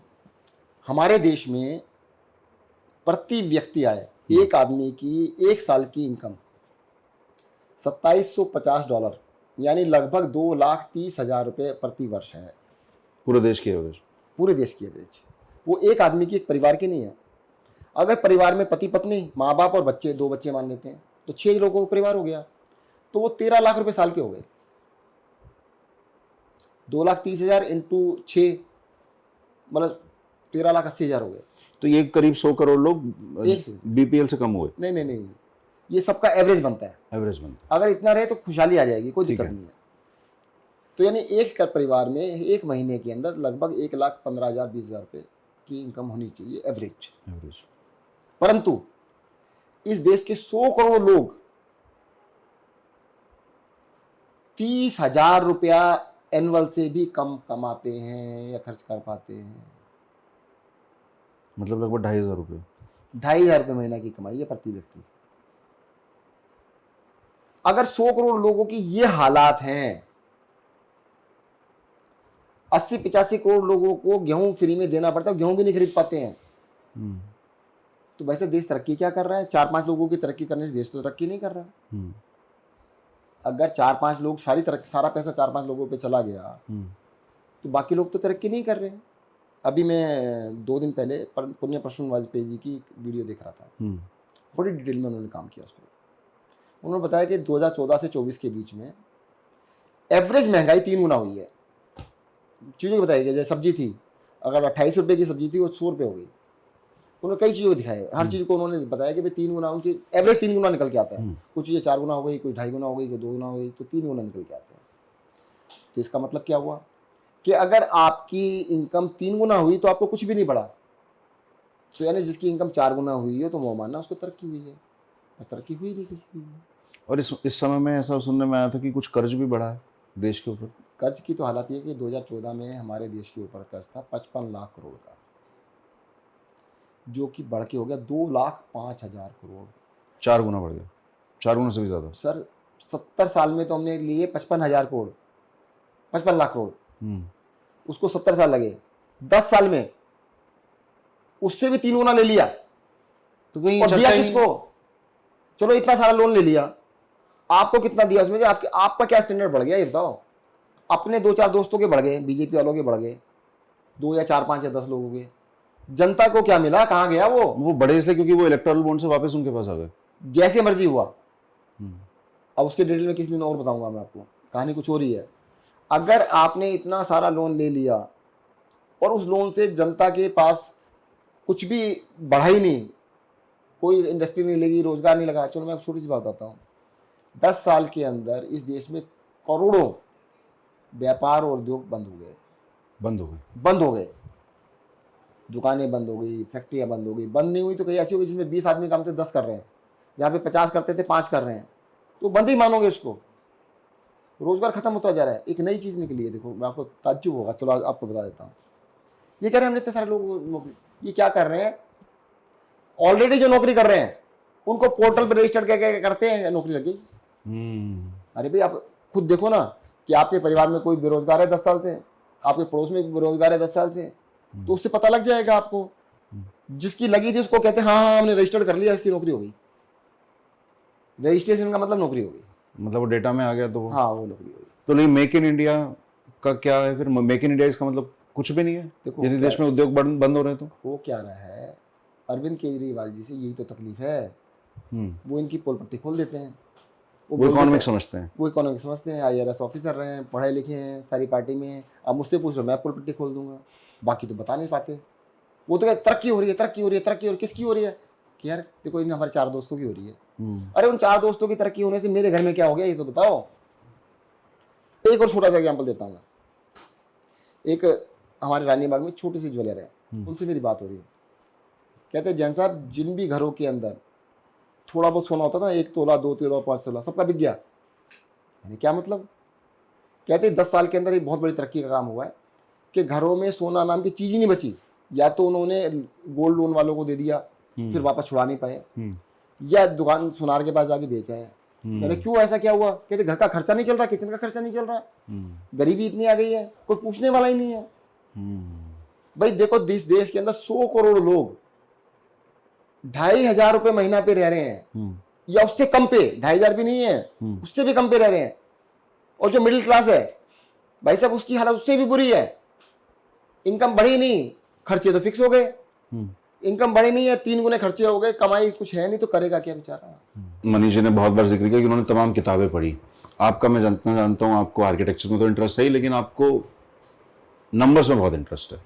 आपने उस समय क्या क्या पढ़ा? आपका क्या दिनचर्या? मैंने काफ़ी सारी बुक्स पढ़ी। मैंने पंचतंत्र पढ़ी पूरी, महात्मा गांधी की बहुत किताबें पढ़ी, और भगत सिंह की जेल डायरीज पढ़ी, freedom at midnight, India after Gandhi, how prime minister decide, बहुत सुंदर किताब है। कई सारी किताबें पढ़ी हैं और लिखा भी। मैंने अपनी मोहल्ला क्लिनिक्स के ऊपर लगभग पूरी एक बुक लिख ली। क्या बात है! ऑलमोस्ट लिख चुका हूँ। और सिर्फ मोहल्ला नहीं किया, जितना हेल्थ रेवोल्यूशन, काफ़ी कुछ लिखा था उसके ऊपर। वो मैंने फर्स्ट पार्ट में, जब मैं फर्स्ट पार्ट पे था, बट उसके बाद जब मैं इंटरव्यू पे आया तो उसमें काम नहीं कर पाया, कोई सर्जरी थी काफ़ी ज़्यादा। फिर सेकेंड टाइम पे उसके ऊपर मैं काम नहीं कर पाया, लेके ही नहीं गया था। वो जितना लिख चुका था ना वो लेके नहीं गया था मैं। तो काफ़ी कुछ लिख चुका हूँ उसके ऊपर, सोचने का बड़ा मौका मिला। लेकिन ये जनता जानना चाहिए कि कब तक पब्लिश हो जाएगी। अब मैं टाइम लगाऊंगा थोड़ा सा, मतलब जैसे इलेक्शन होते हैं, इलेक्शन के तुरंत बाद में इस पर फिर लगूंगा और उसको करूंगा पूरा। अपने काफ़ी संस्मरण लिखी है उसमें। मैं जेल वाली बातें नहीं लिखी अभी तक, थोड़ा बहुत 10-20 पेज शायद उसके ऊपर भी थोड़ा बहुत लिखूंगा। बहुत बढ़िया, तो बहुत सुंदर। तो इस समय आपको, जब इतना समय आप रहे, बहुत लंबा समय था, तो कभी कोई मैसेज, कोई व्यक्ति आपसे आके मिला हो? प्यार से साम दाम दंड भेद कुछ रीच आउट किया हो किसी ने आपको किसी भी पार्टी की तरफ से? सलाह यही होती थी कि भाई बाकी लोग देखो कितने अच्छे हैं, असम में मुख्यमंत्री बन गए, महाराष्ट्र में उप मुख्यमंत्री बन गए, कहते क्या रखा है, क्यों लड़ रहे हो, कंप्रोमाइज़ करो, आप भी खुश रहो। जिसे कहते हैं शुरू से ही डिफेक्टिव डिजाइन है, जिद्दी। जिद्दी कह सकते हो, जो भी कह सकते हो। अरविंद केजरीवाल की तरह से पॉलिटिक्स करने वाले हैं। अब मैं ये जरूर कह सकता हूँ, जो शुरू शुरू में बैठते थे ना, अरविंद जी कहते थे कि देखो यार सारे मेरे साथ तो लग गए हो, तुम्हें सबको जेल जाना पड़ेगा। तो शुरू में लगता था कि मोटिवेट करने के लिए कहते हैं हमारे को। जब सरकार बन गई, काम करने लगे, जब इस तरह की बातें चालू हुई कि मोटिवेट करने के लिए सचमुच जाना पड़ेगा, तो डर नहीं था कोई भी। मैं आपको एक चीज़ बताता हूँ, देखो अभी नहीं, पहले मेरे शुरू में अरेस्ट करने की बात चली कि भाई संजन को अरेस्ट करेंगे, अभी करने वाले हैं। तो मैं जेल में, मेरे पास थी, जेल मंत्री भी था, तो मैंने डीजी जेल को बुलाया। उस टाइम पर भी मेरा नियम चलता था। मैंने उससे पूछा भाई जेल के अंदर हमें भी पता होता क्या है, मैंने जेल में बताइए कि किताब मिलती है? कहते हाँ किताब कोई भी पढ़ सकते हैं, आप कोई भी ले सकते हैं। मैंने लिखने के लिए कॉपी मिलती है? कहते हाँ जी। मैंने पेन मिलता है? मैंने कहा हाँ जी। कहते हाँ जी मिलता है। तो मैंने कहा फ्रूट मिल जाएगा? वो कहते क्यों, क्या हुआ? मैंने कहा जाना पड़ा तो कहते मुझे तो पता नहीं कितने दिन के लिए जाना पड़ेगा। यार मैं देखो 10 15 20 दिन 25 दिन तो मैं बिना खाने के भी रह लूँगा, कोई दिक्कत नहीं है। कोई 10 दिन का अनशन मैं पहले कर चुका था, मैं 20-25 दिन रह लूँगा, कोई बात नहीं। और उससे लंबा रहना पड़ा तो यार फूड तो चाहिए कुछ खाने को। कहते नहीं फूड मिल जाएगा, कोई दिक्कत नहीं। मैं फिर ठीक है, कोई दिक्कत नहीं। तो आई वॉज हैप्पी कि भाई मेरी तैयारी हो गई है। तो वो बेचारे डीजी साहब थे, हमारे यादव साहब थे, कहते सर क्या हुआ?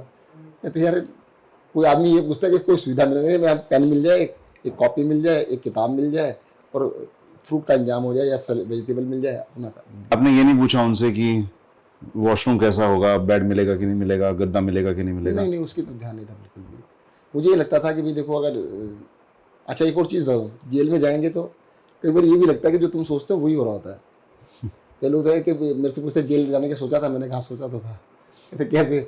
हमें पता ही क्या होता था, जब जीवनियाँ पढ़ते थे ना, अब भगत सिंह के बारे में पढ़ रहे हैं, महात्मा गांधी के बारे में पढ़ रहे हैं, तो एक बार ये लगता था मन में ना कि यार उन्होंने इतना त्याग किया, हम भी कैसे करेंगे, हम भी जेल में जाके ऐसा कुछ करेंगे। तो ये थोड़ा पता था कि जाना ही पड़ जाएगा। तो मुझे लगता है कि ये भी बहुत बड़ी इच्छा थी कि शायद हम भी जाके इतना बड़ा त्याग करेंगे, कुछ करेंगे।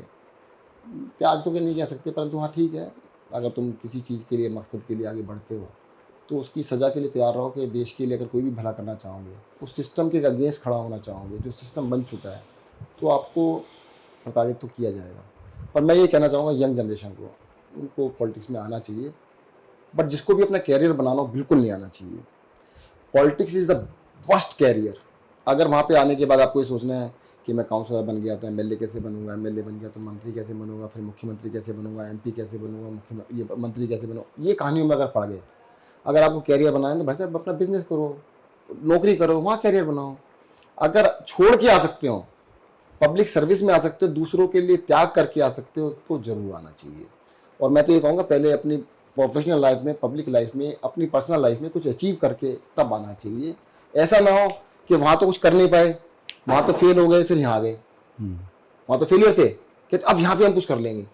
ये कुछ पाने के लिए नहीं है, गंवाने के लिए, कुछ करने के लिए है। और मैं फिर भी कहूँगा, कई सारे लोग कहते हैं कि जीवन में अच्छा काम करो, नहीं, अच्छा काम करना बहुत अच्छी बात नहीं है, उससे भी जरूरी, उससे बड़ा काम किया। जैसे दिया है ना, अगर दिया जल रहा है, परंतु बुझने से पहले कितने दिए जलाए, ये सबसे बड़ा काम है। मैं तो ये मानता हूँ कि मैं अगर अच्छा काम करूँ, इतना अच्छा काम करूँ, मुझे देख के 10 लोग मोटिवेट हों और वो भी अच्छा काम करें, मुझसे अच्छा काम करें। तो मैं अपने यंग जनरेशन को कहूँगा कि बी अलर्ट, अभी से अपना ध्यान लगाना चालू करो। जब अपने आप को किसी लेवल पर अचीव कर लो और पॉलिटिक्स से अभी कोई कुछ नहीं चाहिए, जब आप कुछ दे सको तो जरूर आना, और जरूर आना चाहिए उनको। अब कुछ महीनों बाद दिल्ली के चुनाव हैं, आपने भी शकूर बस्ती विधानसभा से चुनाव लड़ा है, पिछली बार पहले से ज़्यादा मार्जिन से जीता है। एक तो दिल्ली में चुनावी माहौल क्या लग रहा है आपको? क्योंकि असमंजस की स्थिति कहीं ना कहीं बीच में बनी है। वो इसलिए बनी है क्योंकि आम आदमी पार्टी बार बार ये कहती रही कि हमें काम नहीं करने दिया जा रहा, हमारे नेताओं को जेल में डाला जा रहा है। लेकिन साथ ही बीजेपी कहती है कि आपने बहुत सारे वादे किए। यमुना पे आपने वादा किया कि मुख्यमंत्री साहब ने कहा था कि मैं डुबकी लगा के दिखाऊंगा। यमुना के एक्शन प्लान पे आप बहुत एग्रेसिवली काम कर रहे थे। तो अब इसमें कहीं ना कहीं विरोधाभास दिखता है कि एक तरफ तो हम कह रहे हैं कि काम नहीं करने दिया जा रहा, दूसरी बार हम फिर जनता से वोट भी मांग रहे हैं। तो आपको क्या लगता है कि क्या बदलेगा जो आज हमारी देखो नरेशन है? मैं आपको नहीं बता देता हूँ, बिल्कुल ठीक बात है, इन्होंने काम करने में अड़ंगे अड़ाए, तंग किया। एक बस है, हम बस मान लीजिए हम दिल्ली के लोग हैं, एक बस में बैठे हैं हम्म, और बस को अरविंद केजरीवाल चला रहे हैं। बीजेपी वाले भी है उसके अंदर, बस के अंदर कांग्रेस वाले भी हैं, आम आदमी पार्टी वाले, सब जनता ही तो है, सब है। अब बीजेपी वाले खड़े होकर कहते हैं हम बस के ब्रेक फेल करेंगे, हम्म, ये तो ठीक नहीं है। बस के ब्रेक फेल क्यों कर रहे हो भाई? आप ये कहो कि ये अरविंद केजरीवाल से अच्छे ड्राइवर हम हैं, हम उससे अच्छी गाड़ी चलाएंगे, तो जनता आपको बिठा देगी वहां पे। और ड्राइवर का नाम भी बताओ। ड्राइवर का नाम बताओ, परंतु तुम ब्रेक फेल क्यों कर रहे हो? सब मरेंगे भाई, हम्म, ये ब्रेक फेल करने में लगे हुए हैं। हम्म, ये कहते हैं हम तो चला ही सकते, गाड़ी चलानी तो आती नहीं उनको। जिसने साइकिल नहीं चलाई, मोटरसाइकिल नहीं चलाई, वो बस कैसे चलाएगा? वो तो कहते हैं डबल इंजन की सरकार है उनकी। अरे भाई बस चलानी नहीं आती उनको, आती होती तो वैसी जनता बिठा दी तो उनको आगे। हम्म, वो कहते हैं ब्रेक फेल करेंगे इसके। अरे भाई दिल्ली के अंदर अरविंद केजरीवाल ने बोला कि हम यमुना नदी को साफ कर देंगे। हम्म, उन्होंने मेरी ड्यूटी लगा दी कि तुम काम करो। दिन और रात हम सारे लग गए, अरविंद जी मैं सब लोग लग गए कि इस यमुना को साफ करेंगे, और रिजॉल्व था कि इलेक्शन से पहले साफ कर देंगे। बीच में कोरोना आ गया, 2 साल उसकी वजह से थोड़ा डिले हुआ, तब भी हम 24 घंटे लगे, उनको लगने लगा ये तो साफ हो जाएगी। वो ब्रेक फेल करने वाली बात कहते होने नहीं देंगे, कहते कैसे रोकेंगे यार, ये तो कर देंगे, तो हो ही जाएगी, इसमें तो मतलब ही नहीं है। पहले मुझे अरेस्ट कर लिया, फिर अरविंद जी को अरेस्ट कर लिया। तो अरेस्ट करने का मकसद था कामों को डीरेल करना। अरे उचित नहीं है, ठीक नहीं है। देखो तुम ना देश के प्रति ये ऐसा काम नहीं करना चाहिए। आप आपस की दुश्मनी में तुम जनता के खिलाफ काम क्यों कर रहे हो भाई? देश के खिलाफ क्यों कर रहे हो काम? ये तो देशद्रोह हो गया एक तरह से, कि तुम कहते हैं देश के काम नहीं होने दे रहे। देखो जनता का ना बिल्कुल क्लियर कट है, ब्रेक फेल करने वाले को कभी पसंद नहीं करती वो। जिसने ब्रेक फेल किया ना गाड़ी के, कहते उसको पसंद नहीं करेंगे। और मैं आपको क्लियरली, दूसरा क्वेश्चन आपने पूछा है कि इस बार इलेक्शन में क्या होगा। जो पिछली बार ही हुआ था, जो उससे पिछली बार हुआ था, इस बार भी वही होगा। आप एक काम करो, जनता में चले जाओ, जहां मर्जी चले जाना, पूछ लेना, बस एक क्वेश्चन पूछना, सरकार किसकी बनेगी? अगर 80% लोग आपको कह दें, 100 में से 80 लोग कह दें कि अरविंद केजरीवाल की सरकार बनेगी, तो बनेगी ना? बिल्कुल बनेगी। तो कह रहे हैं लोग। मुझे तो 3 दिन हुए जेल से आए हुए, मैं कितने लोगों से पूछ चुका। मैंने बस इस चीज का जवाब दो, सरकार नहीं, वो तो सब कह रहे हैं सरकार तो केजरीवाल की बनेगी। मैं सीटें छोड़ दो, सरकार किसकी बनेगी ये बता दो। क्या कहते हैं? नहीं सीटें सर, वो कोई कहता है 60 बने आएंगी, कोई कहता है 62 आएंगी, कोई कहता है 58 आएगी। मुझे अभी तक एक भी आदमी ऐसा नहीं मिला जिसने 50 से कम कही हो। एक भी आदमी ऐसा नहीं मिला जिसने कहा कि अरविंद केजरीवाल की सरकार नहीं बनेगी। अरे भाई सरकार भी बनेगी, सबका 100% लोगों को कहना 50 से ऊपर आएंगे, तो उसे 70 आ जाए। 50 से ऊपर तो 70 भी होती है ना। तो इस बारी भी पिछली बार से कम सीट तो नहीं आएगी, और जनता समझदार है। और ये जो है ना, इस तरह की राजनीति को पसंद नहीं करती जनता, गलत चीज को गलत मानती है, और जनता बहुत समझदार है। इनको अगर काम करना है ना, हमसे अच्छा काम करो यार। दौड़ लगा रहे हैं, हमें लड़ंगी क्यों मार रहे हो? तुम दौड़ो ना तेज, हमसे देखते हो। अच्छा जो भी हमें करना आता है आप सीख लो, पूरे देश में कर लो भाई। दिल्ली के अंदर हमने फरिश्ते स्कीम लेके आए कि रोड के ऊपर एक्सीडेंट हो जाए, किसी का भी हो, कोई भी हो, आप किसी भी प्राइवेट हॉस्पिटल में ले जाओ, कहीं भी ले जाओ, वहां पे जो भी बिल बनेगा 10 लाख का, 5 लाख का, 2 लाख का, 50 लाख का, दिल्ली सरकार पे करेगी। 27,000 लोगों की जान बचा चुके हैं। हमने सोचा था कि भाई बाकी सरकार भी सारे देश में कॉपी कर लेंगे, इसमें कोई कॉपीराइट थोड़ा है हमारा। बिल्कुल। उसको कॉपी तो नहीं किया, सत्येंद्र को अरेस्ट कर लिया। और इसमें दिक्कत क्या है, तो बहुत इंसानियत भरा काम है। दिक्कत ये है ना कि यार समझे नहीं, उनको उनका कैरियर है, हमारा कैरियर नहीं है। हम सर्विस करने के लिए आए, करके चले जाएंगे। उनका कैरियर वो हमेशा एटर्निटी तक रहना है, उनको तो कभी मरना नहीं, इमॉर्टल है। उनको तो लगता ही नहीं कभी सत्ता भी छोड़नी पड़ेगी। नहीं, एक और भी शब्द आया था अभी चुनाव में, आपने देखा हो तो, इमोर्टल तो हो गया जो जन्म हुआ और उसको मृत्यु नहीं हुई होगी। एक है कि जो इसका जन्म ही नहीं हुआ। मोदी जी ने कहा कि मैं, देखो मैं ना जेल में था, बहुत सारी चीजें सुन नहीं पाता था, पता भी नहीं होती थी। पर ये बहुत, इसकी बहुत मीम्स बनी है और बहुत कुछ मटेरियल बना है इस पे। तो अब एक यदि हम इसको समराइज करें कि आपकी ये 2-2.5 साल का जो टफ समय था, बल्कि मैं कहूँगा कि पूरे 5 साल ही बड़े टफ थे। पहले 1.5-2 साल जो कोरोना में झेला गया, जिस तरह से काम किया गया, आपने अपने परिवार के 2 सदस्यों को खोया, आपके ससुर साहब की भी? मेरे ससुर साहब भी, जिस दिन मैं आईसीयू में एडमिट था, मैं तो उनके संस्कार में भी नहीं जा पाया था। जी जी I G. Was also admitted in ICU. हम्म तो मुझे बाहर नहीं निकलने दिया। मैंने कहा मैं चला जाता हूँ। हम्म। तो कहते नहीं, यू कैन नॉट गो, कि बाकी लोग वहाँ पर हैं। आप खुद पहली वेव में आईसीयू में हाँ, मैं आईसीयू में एडमिट। भर्ती रहे, उसके बाद आपने दूसरी वेव में फिर भी हार नहीं मानी, फिर भी आप दूसरों के लिए अस्पताल अस्पताल घूमे। मेरे को भी आप साथ लगे, मुझे भी कोरोना हुआ था, पर मैं भी आपके साथ गया, मैं भी पीछे नहीं हटा था, मुझे याद है।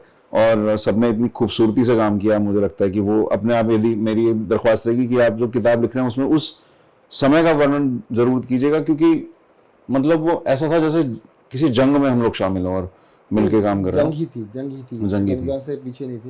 देखो, डॉक्टर्स ने, स्टाफ ने, सब लोगों ने बिल्कुल फ्रंट पे जाके बिल्कुल लड़ फ्रंट पे लड़े। काम किया। तो उनको मोटिवेट करना हमारा मकसद था कि भाई सबको काम करना है, मिलके काम करना है। तो आज हम यदि समरी की तरह देखें 4.5 साल की पूरी सरकार के कार्यकाल के बाद, आप में एज अ पर्सन क्या चेंज आया है, क्या बदलाव आया है पूरी तौर पे? शरीर आधा हो गया, मन से ज़्यादा स्ट्रॉन्ग हो गए, डबल हो गए। देखो, जो भी रिजॉल्व है वो कम नहीं हुआ, बढ़ा है। और जो भी हमने काम कहा था करके दिखाएंगे। दूसरा, मैं फिर से कहना चाहूँगा, जितनी भी प्रॉब्लम्स हैं उनको सोच समझ के ठीक किया जा सकता है, अगर नीयत साफ है तो।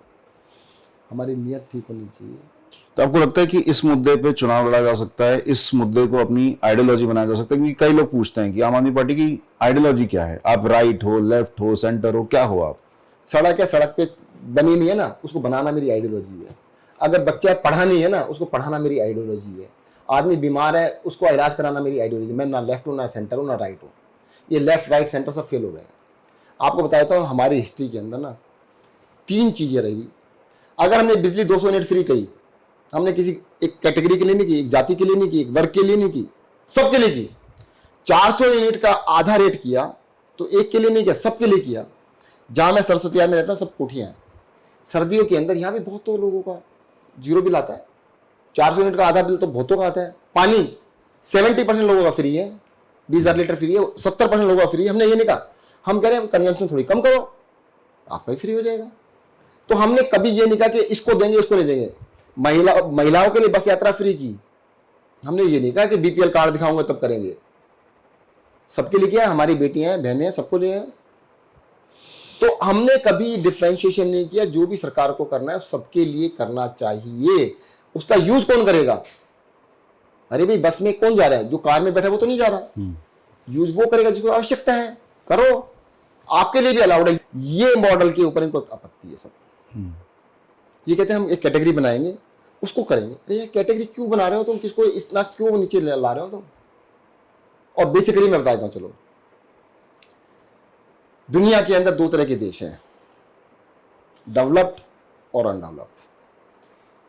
आप किसी डेवलप्ड देश का नाम ले लो, स्वीडन है, डेनमार्क है, नॉर्वे है, यूके है, फ्रांस है, जर्मनी है, अमेरिका है, कनाडा है, ऑस्ट्रेलिया है, न्यूजीलैंड है।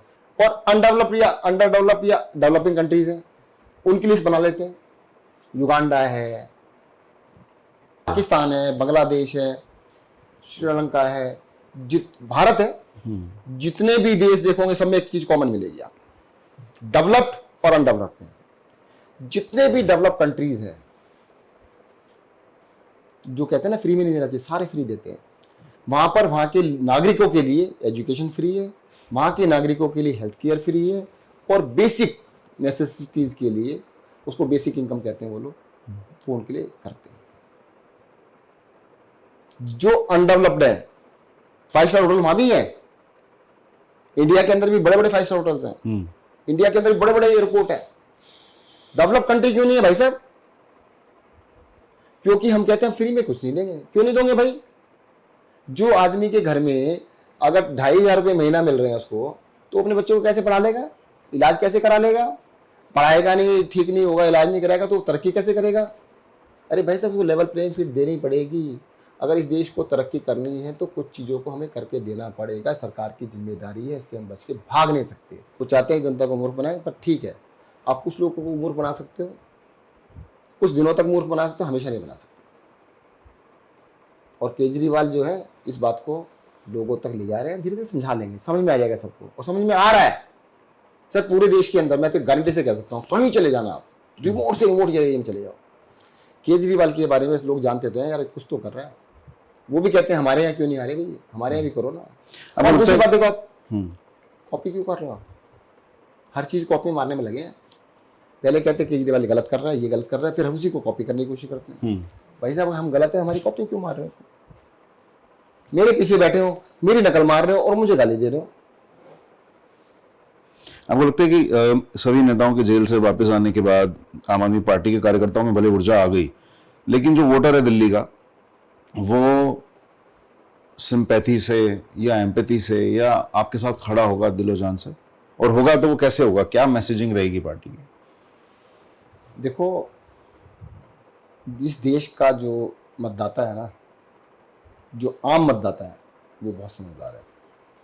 उसकी समझ के ऊपर शक करने की जरूरत नहीं है, उससे सब कुछ जानता है। एक गाना था ना पिक्चर का, ये पब्लिक है सब जानती है।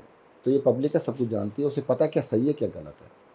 केजरीवाल की सरकार ने जो किया जनता के लिए किया, जनता को पता है। और ये भी पता है कि भाई साहब अगर इस सरकार को हटा दिया ना, आते ही बंद कर देंगे सब कुछ। दिल्ली के अंदर एजुकेशन को हमने टॉप कर दिया, सबके लिए फ्री कर दिया। हेल्थ केयर को टॉप क्लास किया है, सबके लिए फ्री किया है। महिलाओं के लिए बस फ्री कर दी। बुजुर्गों के लिए तीर्थ यात्रा हम फ्री में करा रहे हैं। हम मोहल्ला क्लिनिक खोल रहे हैं, बिजली फ्री, पानी फ्री, सब कुछ कर रहे हैं ना लोगों के लिए। बीजेपी वाले अगर आ गए ना, उसी दिन सब कुछ बंद कर देंगे, क्योंकि उन्हें जनता के लिए कुछ करना ही नहीं। और एक आपको एग्जाम्पल बताता हूँ, देखो हम तो जनता से डरते हैं, बीजेपी वाले से जनता डरती है। तो भाई साहब आप उसको चुनो जो आपसे डरे, उसको कभी मत चुनो जिससे आप डरो। आप देख लो आप किससे डरते हो, कौन आपसे डरता है। तो जनता समझदार है, तो कहेगी भाई साहब केजरीवाल से कोई नहीं डरता, तो केजरीवाल को वोट देंगे, चिंता मत कीजिए। मुझे लगता है कि बहुत से लोगों को जैसे आपने कहा ना कि 100 करोड़ लोग हैं जो हाशिए पर हैं इकोनॉमी वाइज भी, शायद उन तक मैसेजिंग नहीं पहुंच रही उन तक, क्योंकि मेन स्ट्रीम मीडिया तो पहुंचा नहीं पा रहा है कि मेन मुद्दे क्या है उनके लिए। जो ऊपर से न्यूज़ आ जाए, जो ऊपर से आदेश आ जाए, वही न्यूज़ है। तो लोग इन्हीं की कंपनियों का डेटा यूज करके उसको फैलाओ इस तरह की, जिस तरह की केजरीवाल इकोनॉमिक्स जो बताई सर ने, उसको यदि आप फैलाओगे नीचे तक, तो लोगों तक ये दिमाग में उनकी बत्ती जलेगी, उनको समझ में आएगा कि एक्चुअली राजनीति की शक्ल सूरत ऐसी हो भी सकती है। और क्योंकि जितनी वो पहुंची है, इसलिए गांव में, देहात में, चाहे वो हरियाणा हो, चाहे वो गुजरात हो, चाहे वो गोवा हो, चाहे वो आज जम्मू कश्मीर हो, वहां तक पहुंची है, इसलिए बदलाव भी आ रहा है। तो यदि आप लोग डेटा का यूज करके इस मैसेज को आगे तक पहुंचाओगे, तो शायद जो, भले आपका राजनीति से सीधे तौर पे कोई लेना देना नहीं है, आप खुद को ए पॉलिटिकल लिखते हो अपने प्रोफाइल में, वैसे तो मैं इस शब्द से बिल्कुल इत्तेफाक नहीं रखता, कोई व्यक्ति ए पॉलिटिकल हो नहीं सकता, क्योंकि यदि वो देश की डेमोक्रेसी का हिस्सा है तो। फिर भी यदि आपके लिए ये स्टेटस ए पॉलिटिकल रखना आपकी जिम्मेदारी आपको लगता है, तो भी इस तरह के मैसेज पहुंचाओ, छोटे छोटे चंक्स बन के आपको हमारे यूट्यूब पेज पे, फेसबुक पेज पे, इंस्टाग्राम पेज पे मिल जाएंगे। इसको फैलाओ, कम से कम उन्हें ये तो समझ में आए कि एक देश का नागरिक होने के नाते आपका सरकार से क्या क्वेश्चन बनता है पूछने का। और यदि अरविंद केजरीवाल ऐसी पॉलिटिक्स को जन्म दे रहे हैं जिससे वो कहते हैं कि हम आपसे डरे, ऐसी पॉलिटिक्स आप देश में लेके आओ, तो ऐसे कौन करेगा भाई? जरा सोचना अगली बार वोट डालते समय। जैन साहब, सिर्फ एक इस आखिरी सवाल के साथ मैं आपसे विदा लेना चाहूंगा कि अब फैमिली का रिजॉल्व क्या है? आपने अपना रिजॉल्व बताया, फैमिली के मन में क्या है आने वाले चुनाव, क्योंकि अब चुनाव तो आ ही रहे हैं, लेकिन चुनाव से हटके भी उनके लिए परिस्थिति कैसे रही, नहीं, वाइफ का कैसा रोल रहा, मैंने बच्चों का बता दिया कैसा ना रोल रहा? कि जब मैं पहली बारी 1 साल जेल में रह के आया, इंटरव्यू पे बाहर आया, तो उसी टाइम पता लगा था मेरी वाइफ, मेरे बच्चे सब मेरे साथ हैं। बच्चों ने कहा we are proud of you, हम सर ऊपर करके चलते हैं। मिलते थे आपसे नहीं, घर भाभी पे थे ना, तो जेल में? नहीं, जब जेल में वाइफ आती थी, हर हफ्ते में 2 बारी आती थी मेरी वाइफ। बेटी कुछ बारी आई है, पर मैं मना करता था उसको, छोटी है ना। और बड़ी बेटी का तो मैंने नाम ही नहीं लिखा, उसको सी वाज एक्सपेक्टिंग, तो इसलिए उसका मैंने नाम ही नहीं लिखवाया था। तो बट पूरा परिवार, तो कितने हफ्ते में मुलाकात होती थी भाभी से? जैसे वाइफ की तो हफ्ते में 2 बार आती थी। कैसे होती थी मुलाकात, मतलब क्या? शीशा लगा हुआ है उस तरफ, वो इस तरफ, मैं वो दिखता हूँ पिक्चर में दिखाते हैं, बिल्कुल उस तरह से होता है। तो उसमें वो क्या, मतलब क्योंकि बड़ी लंबी लाइनें रहती हैं मिलने हाँ, वालों सब की, कुछ है बाहर। कोई वीआईपी सिस्टम था या आम एक सिस्टम पहले था? बाहर सड़क पे खड़े होते थे, 1 घंटा 1.5 घंटा लगता था वहाँ पे फिर वो बनता था, पास बनता था, फिर अंदर 1-1.5 किलोमीटर पैदल जाते थे, फिर वहाँ पे जाके लाइन में लगता है। तो वो सब मतलब 2 ढाई घंटे लगते थे मिलने के लिए? हाँ तो ज़्यादा- उनको ऐसा नहीं हुआ कि आप एक्स मिनिस्टर की वाइफ हो, केजरीवाल सरकार के इतने बड़े। उससे फर्क नहीं पड़ता है। देखो जब क्या होता है, कई लोग कहते हैं, अभी जैसे मैं था तो आप कहते हैं सर अपने सेल की आप झाड़ू लगाते हो, आप बर्तन खुद साफ करते हो, अपने अंडरवियर बनियान साफ करते हो, तो आपको मतलब बाकी लोगों को वहाँ पे बड़ी सुविधाएं मिलती हैं। वहाँ पे सेवादार सिस्टम होता है जेल के अंदर, सब लोग सेवादार रखते हैं। सेवादार सिस्टम क्या होता है कि जो फेलो वो होते हैं ना, इनमेट होते हैं, उन्हीं को कुछ पैसा दे देते हैं या कुछ सामान दे देते हैं, तो वो उनके काम करते हैं। अकेला मैं था पूरी जेल में जिसको कोई आदमी हेल्प नहीं कर सकता था, जबकि मेरे को झुकना मना है, अभी भी मना है झुकने के लिए, ज़मीन पे बैठना मना है, तो मैं सारे खुद करता था। कई सारे लोगों को बड़ा अफसोस होता था, कहते सर देखो, कई लड़के कहते थे सर हम करने को तैयार है, मतलब क्या कर लेंगे हमारा। मैंने कहा नहीं यार, तुम्हें तंग करेंगे कोई फ़ायदा नहीं है। तो मैं खुद करता था, उसमें कोई बड़ी बात नहीं, पर उनको बड़ा अफसोस होता था। कहते यार देखो, इस तरह का अत्याचार करना, इस तरह के काम करना कि भाई लेकिन ये जैसा- सब वीडियोस नहीं आई, ये तो अच्छा। इसमें आपने क्योंकि शुरुआत में एक चीज कही थी कि ईडी ने कोर्ट को सबमिट करी, फिर ये वीडियो जो भी थी, ये वीडियो तो नहीं आई, लेकिन बाहर कैसे आई ये सब वीडियोस? देखो आप भी समझदार हो, ईडी लीक करेगा और कौन करेगा? अगर मेरे ईडी खिलाफ तो एक कॉन्स्टिट्यूशनल बॉडी है, वो कैसे लीक कर सकती है? किसने कहा कॉन्स्टिट्यूशन बॉडी है? मतलब कानूनन तौर पे तो अगर मेरे बारे में वीडियो थी और इस वीडियो में मुझे बदनाम किया गया तो मैं तो लीक नहीं करूंगा। तो पॉलिटिकल वेंडेटा से काम करती है ईडी, इसमें तो कोई चलो उसको छोड़ो। कोई भी कह सकता है। अब देखो, तोता और मैना किसके लिए काम करेगी? सुप्रीम कोर्ट ने अभी कहा है जो मालिक है उनके कहने पे करेगी ना। मालिकों ने जैसा कहा, उनकी गलती नहीं है बेचारों की, वो सरकारी नौकरी कर रहे हैं, उस नौकरी में जैसा आदेश मिलेगा वैसा उनको करना पड़ेगा। तो अब परिवार में सब सदस्य हैं? सब ठीक है, सब साथ हैं, कोई पीछे हटने वाला नहीं है। बहुत सुंदर। बहुत लंबी, बहुत सालों बाद मेरी भी चर्चा, क्योंकि मैं भी आपसे इतने समय बाद मिल रहा था। हम आपको सब मिस कर रहे हैं, मिस करते थे पार्टी में भी। तो मुझे पर्सनली बहुत ओवरवेलमिंग एक्सपीरियंस था। ये आपने इतना दिल खोल के हर तरीके से बात किया, क्योंकि हमारा रिश्ता भी 7-8 साल पुराना है, तो शायद मेरे इस रिश्ते की वजह से मैं आपकी कहानी लोगों तक पहुंचा पाया, और मुझे इसकी बहुत खुशी है। मैं चाहूँगा कि आप डट के इनका मुकाबला करिए। परिवार के साथ साथ हमारे जैसे बच्चे भी आपके साथ हैं, जो पूरी ताकत से आपके साथ लड़ेंगे, और अरविंद जी के सपने को, अरविंद जी के जो देश के लिए सपना है, और जिस सपने को देखते हुए उन्होंने कई सालों पहले अपनी आईआरएस की नौकरी छोड़ी थी, मुझे लगता है कि हम लोग सब मिलकर उसे साकार कर सकते हैं। बहुत बहुत शुक्रिया आपका। और आपके घर में जब मैं आया तो मैंने कहा कि ये सब फटा है, तो मुझे बताया जैन साहब ने कि ये फर्नीचर फटा है, इसलिए फटा नहीं है, ये फाड़ा गया है। तो ईडी ने सारे फर्नीचर वगैरह वो बता दें। अच्छा। क्या हुआ था, इन्होंने जब मैं मंत्री बना ना, तो काफ़ी सारी मेरे पीछे आई भी लगाई, ये लगाया, कुछ नहीं मिला कहीं भी। तो इस घर में हम रहते नहीं थे, सरकारी बंगले में शिफ्ट हो गए थे। तो मेरे पेरेंट्स भी वहीं रहते थे, हम भी वहीं रहते थे। मेरी मदर तो बहुत पहले, मतलब जैसे फर्स्ट टाइम में था मैं मंत्री बना तभी एक्सपायर हो गई थी। मेरे फादर मेरे साथ रहते थे, यहाँ पे कोई नहीं था। तो एक दिन पता लगा कि यहाँ पे घर में चोरी हो गई। चोरी हो गई? तो हमारे पड़ोसी हैं बत्रा जी, उन्होंने कहा, घर पे फ़ोन किया कि जैसा घर पे चोरी हो गई है। हम सब आए यहाँ पे, देखा तो सारे सोफे कटे हुए थे, सारे फाड़े हुए थे। ये देखो सब हमने ऊपर से चिपका रखा अलग से। अच्छा। और पूरे घर में ना सब उल्टा सीधा किया हुआ था। देखा तो सामान तो कुछ था नहीं, यहाँ पे चोरी भी कुछ नहीं हुआ। टूटियाँ तोड़ के ले गए, 2-4 बाथरूम की टूटियाँ तोड़ी हुई थी बस। अच्छा। पुलिस को बुलाया, आए तो पुलिस वाले कहे सर ये टोटी चोर थे, टोटी चोर थे, टोटी चोर थे। हमने भी सोचा ऐसा होगा। नीचे एक अलमारी थी, लोहे की अलमारी कहते हैं, स्टील अलमीरा थी। तो मेरी मदर की अलमीरा थी वो।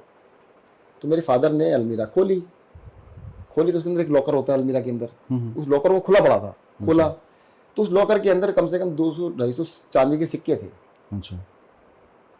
वो चांदी के सिक्के हुए थे, और एक छोटी मोटी चांदी की कटोरी, चांदी की गिलासी वैसे जो होती है ना, वो रखे थे। शगुन के तौर पर रखे? हाँ, मेरी मदर की थी सामान, वो एक ही रखा है और खुला हुआ था। मतलब लॉकर भी खुला हुआ है, अंदर का वो जो वो था वो भी खुला हुआ है, और सामान वहीं पड़ा हुआ है। मेरे फादर ने देखा ये तो सारे पड़े हुए हैं, और फर्नीचर फटा हुआ है। हमने कहा ये क्या चक्कर है? हमें कम समझ नहीं आया यार, कमाल है, कैसे चोर थे कि 2-4 टूटियां तोड़ के ले गए, फर्नीचर फाड़ फोड़ के चले गए, और पुलिस ने एफआईआर नहीं की। एफआईआर नहीं हुई? ना ना ना, हमें भी कुछ नहीं लगा कि चोरी वोरी तो कुछ हुआ नहीं है। अच्छा। 2-4 टूटियां गई, हमें भी लगा। बाद में जब मेरे को ये स्टार्ट हुए, हमने लोगों से बात की, कहते हैं ये डिपार्टमेंट वाले कराते हैं। क्या करते हैं बताया किसी ने कि जी आपके घर में चोरी करा देंगे, चोरों को भेजते हैं, खुद नहीं आते। उनको ये शक होता है कि यहाँ पे माल भरा होगा, अच्छा 10-5 करोड़ रुपए मिलेंगे यहाँ पे। तो रहते थे नहीं, तो यहाँ पे कैश मिलेगा, तो सोफे फाड़ दिए, सब कुछ फाड़ दिया, मिला तो कुछ नहीं। अगर मिल जाता तो उसी टाइम पे डिपार्टमेंट वाले आ जाते, क्योंकि उनका मकसद चोरी नहीं है। चोर तो यार चांदी किसी के छोड़ जाएगा, हार्ड कैश छोड़ जाएगा, टोटी तोड़ के ले जाएगा, जो कि बिकेगी 10 रुपए में, 20 रुपए में, बस वो कुछ छोड़ने के लिए कि वो भाई दिखाने के लिए, दिखाने कि के वही लिए। कुछ चोरी भी है। हम भी मान गए। अच्छा वो 6 महीने साल के बाद हम क्या कहेंगे, आप भी नए नए थे राजनीति में। नहीं नए के मतलब 1 साल तो हो चुका था। हाँ। हमें क्या, अब देखो किसी भी आदमी को बताए हाँ। कि यार टोटी टूट गई, पुलिस SHO आया, कहते सर ये टोटी चोर है, यहाँ पे घूमते रहते हैं ऐसे ही, टोटी चोर है, कुछ नहीं है। तो हमने भी कहा 4 टोटे के लिए हमने क्या सिर्फ फोड़ना, घर में कुछ भी चोरी नहीं हुआ, 3-4 टूटियां गई अच्छा और उस चांदी के गैजेट पड़े हमारे।